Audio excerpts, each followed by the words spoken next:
everyone, welcome to Art Tip Tuesday. I wanted to talk about pencil sharpeners today. I've gone through a lot over the years, some good, some bad, some start off well and then they just don't work after a certain period of time, which is really frustrating. So the ones that I'm using at the moment and I'm really impressed with is this Swordfish Curve. Now this is really good. I've used other Swordfish pencil sharpeners before, but this one, the things I like is that you've got the option of having a blunter or a sharper pencil. Obviously these are good for different reasons. The sharp point to get the real fine detail in things like the eye and to finish off with a nice crisp line, but it's also really good for a blunter pencil to be able to create texture and also lay down lots and lots of different layers and also to glaze over the top with other colours. So this is really handy for lots of reasons to have that variation. It's also got a really nice big drawer, so it does collect quite a lot. You can see it's quite full up now.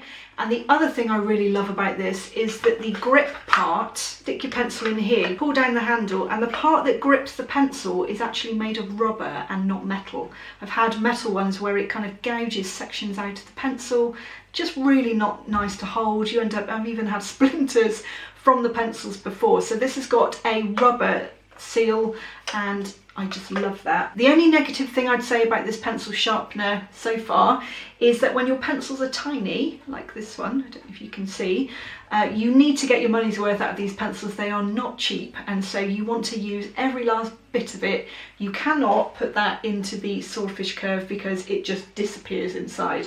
So you'll need probably something smaller or a manual, and I found this one online. I've had a few different ones. Got one here, got a few different ones, but I really would recommend the kind of brassy. They're not that expensive. I think this one was only kind of like $2.97 or something from Amazon.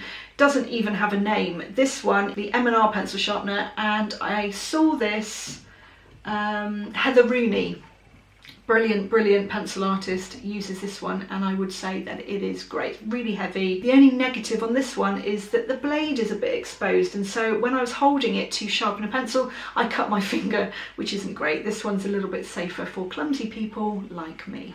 So definitely recommend those sharpeners. If anybody else has got any good sharpeners that they've used and maybe they keep going back to, or they would never use anything else, please leave those in the comments below. I'd be really interested to hear that, and I look forward to seeing you next time.